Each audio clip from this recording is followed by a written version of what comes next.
Hey guys, it is John C. Morley here, serial entrepreneur. Welcome to IFYL Inspirations for Your Life. I'm so glad that you popped in. It is Wednesday, April 19, 2023.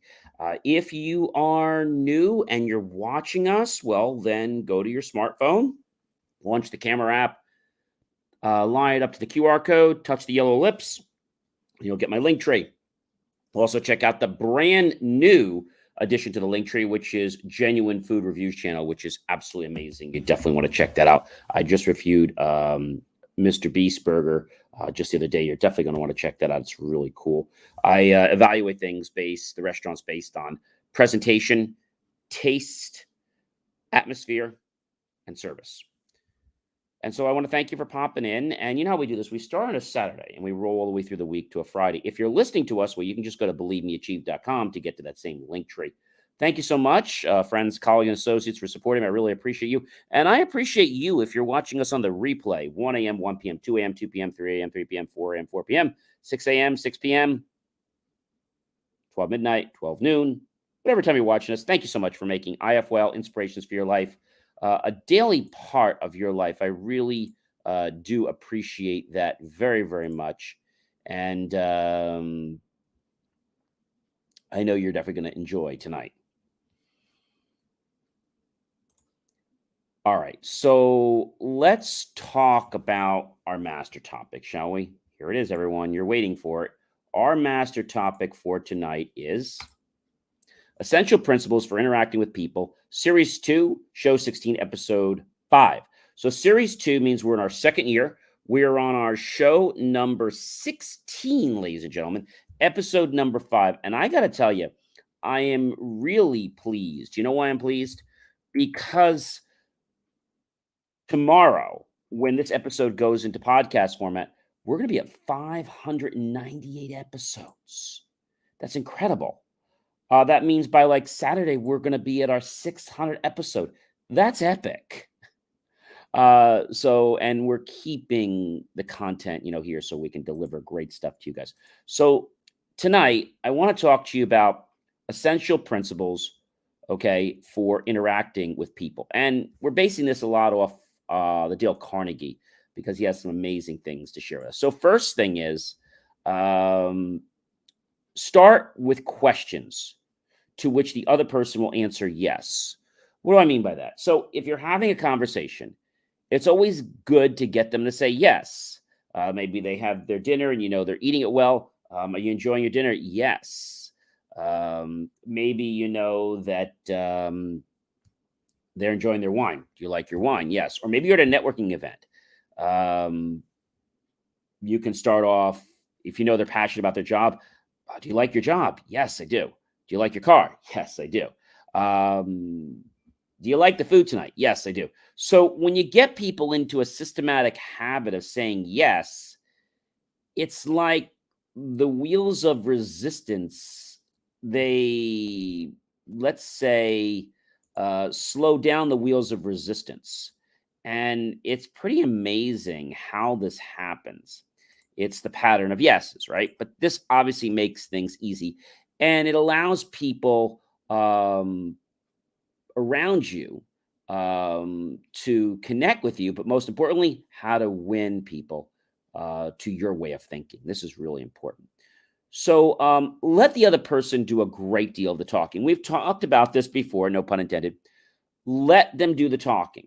If they're not, you can ask a question, but let them go with their story. People like to share their story. I mean, why? They just do. I mean, people love their story. And so let them tell it. And remember to become eagerly interested. Arouse that eager want of desire so they'll want to communicate even more.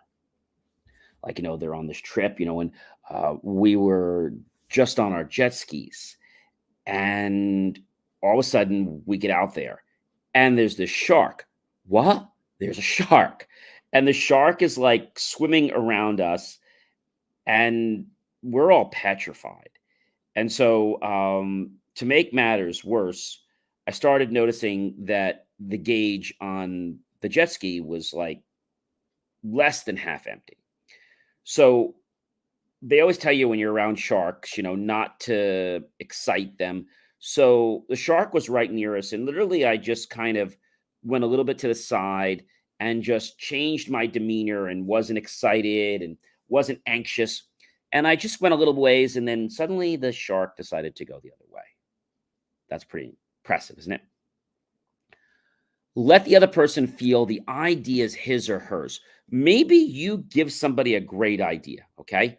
But let them figure out that the idea is theirs. Even if the idea is not theirs, just let them know that, okay? I think that is a really cool thing because when you do this, it really has an amazing way of, I'm going to tell you, transforming a conversation. Maybe, let's just say, for example, you wanted to go, I don't know, you wanted to go play miniature golf with your friends. And you knew that whatever you suggested, they were probably just going to shoot down because that's just how they were.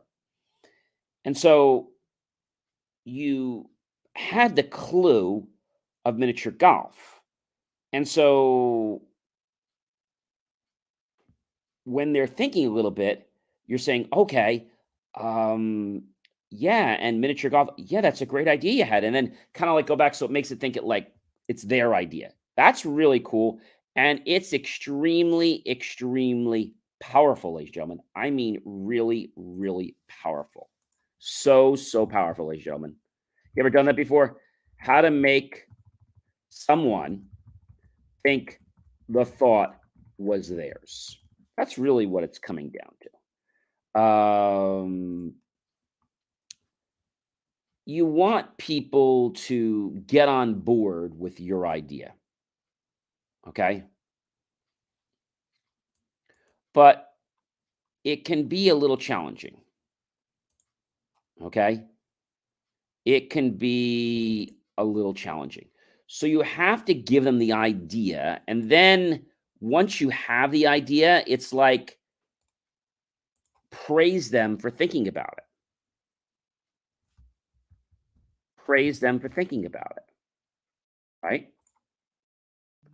And you might say, well, why would I do that? Well, when they believe it's their idea,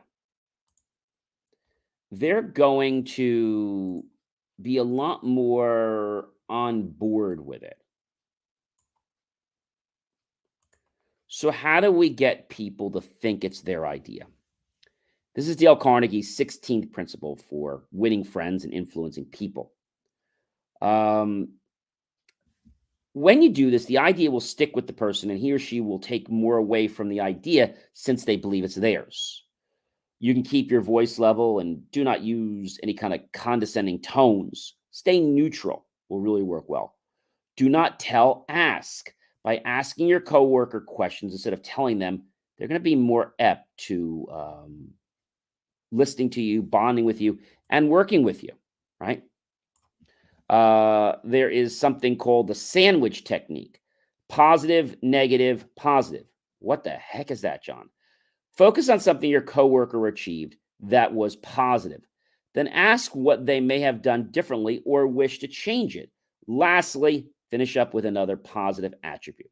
So you might say something like, "Hey, Mike, I really love the way that you are, fulfilling the products in the boxes and getting them out on time. And I was just wondering, what could you have done differently, or would you want to have changed if there was one thing?"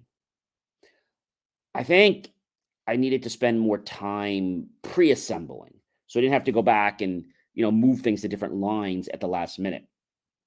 And you're great at coming up with organizational plans, so that should be really easy for you. Well, thanks. So by buffering the negative and the two positives, it helps the coworker at the start from feeling negative towards you or your conversation. So start with a positive, then get into the negative, but have them suggest it. What should they change?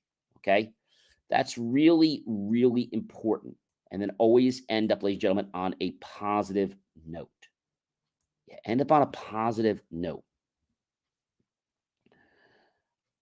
I find that when you're trying to convince someone that it's their idea, it can be a little bit confusing. Why are you saying that? I'm saying that because they're going to see it as manipulation. Now, you're not really manipulating, you're trying to give them an insight, but they don't know that. They have no idea about that. So, again, thinking about this from the very beginning, make them think it was their idea, is something that I believe a lot of people's egos don't want to do. They don't want to do it. Why? Because they feel that someone else is going to be lifted up.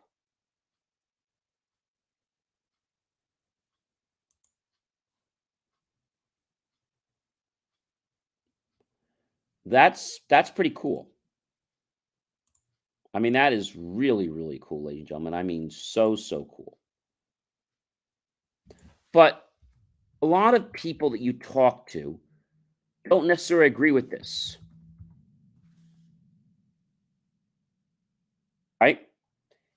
And they're afraid because it's going to be something different.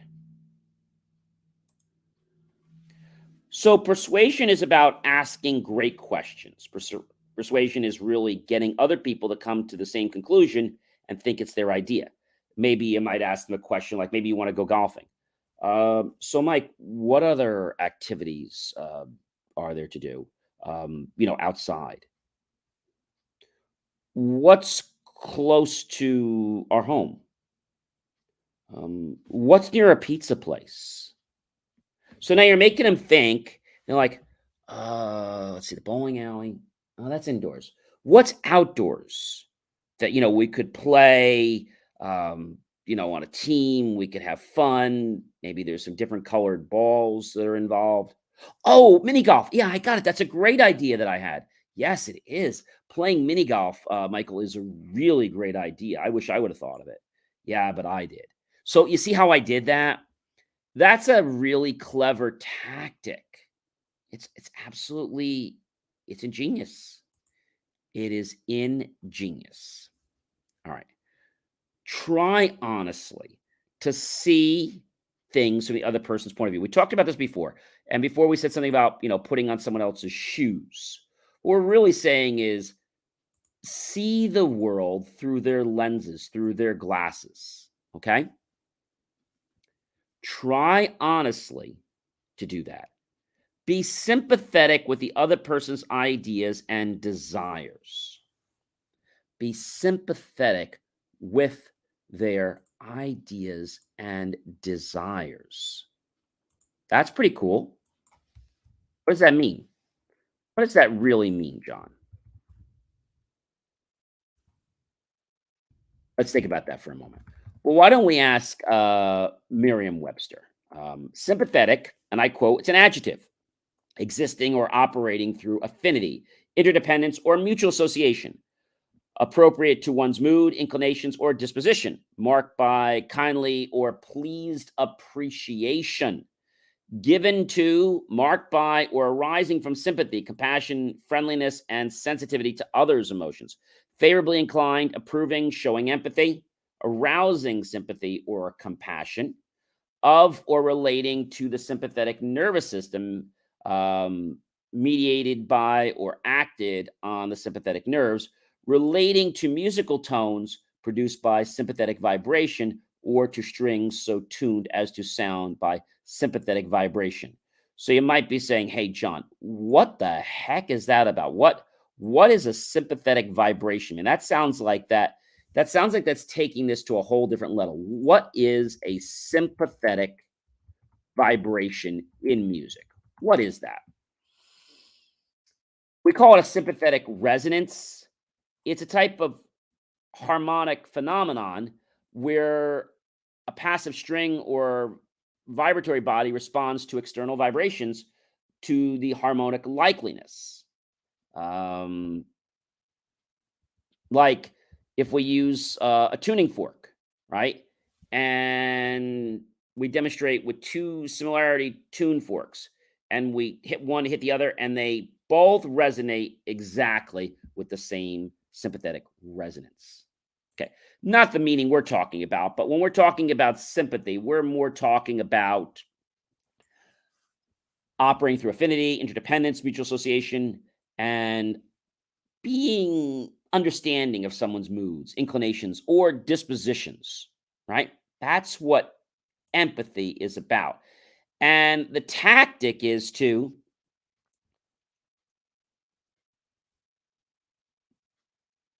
be sympathetic with other person's ideas and desires. Okay. Another important thing that you want to do is to appeal to their to a nobler motive. What does that mean?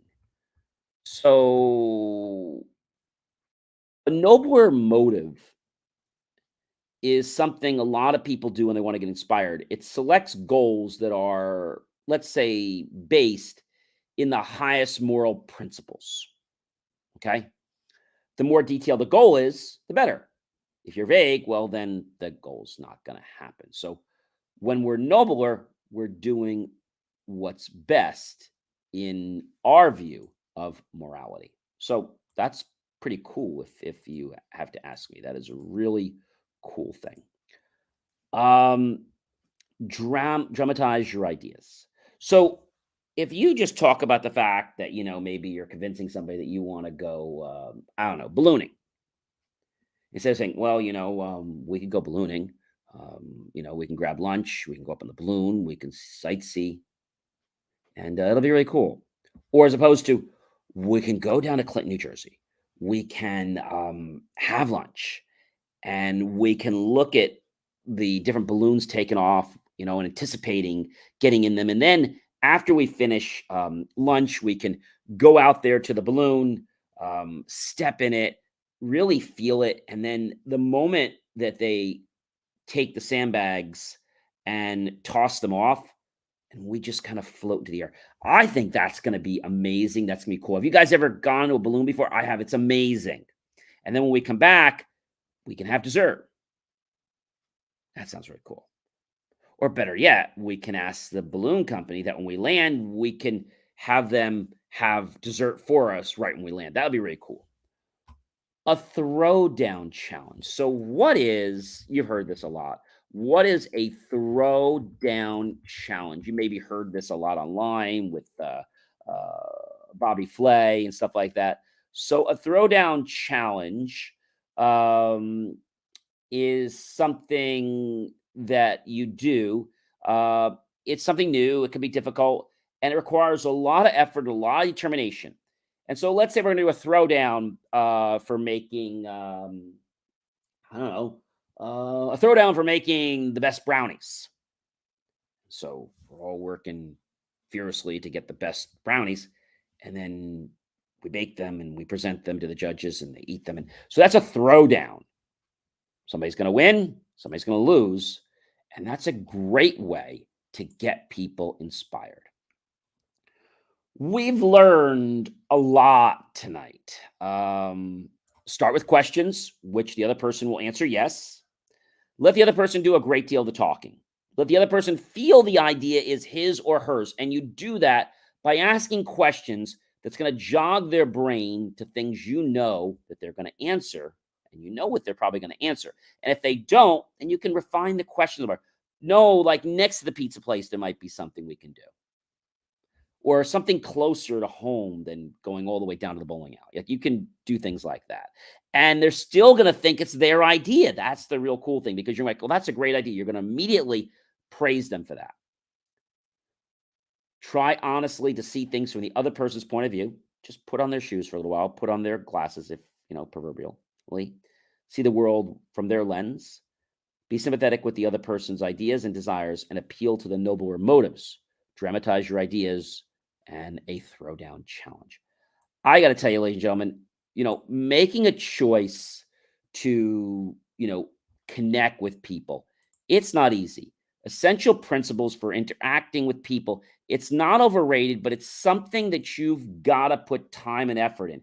If you don't, well, you're not going to go anywhere. And remember, doing it over and over again is not going to make you perfect. It's going to make you better than what you were before. Hey, ladies and gentlemen, I'm John C. Morley, serial entrepreneur. It's been a privilege, been a pleasure, been an honor to be with you this fantastic, amazing evening.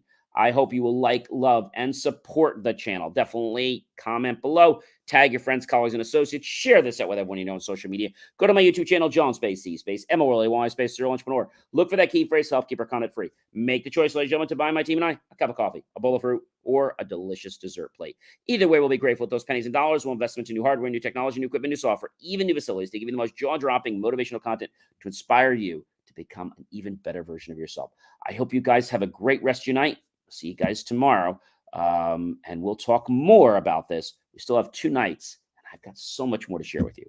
Remember, ladies and gentlemen, this is a journey. Life is a journey, and understanding the principles and how we connect with others, that's a journey. And doing it in a strategic, polite fashion, something that takes some practice. Have yourself a great night, everyone. Be well.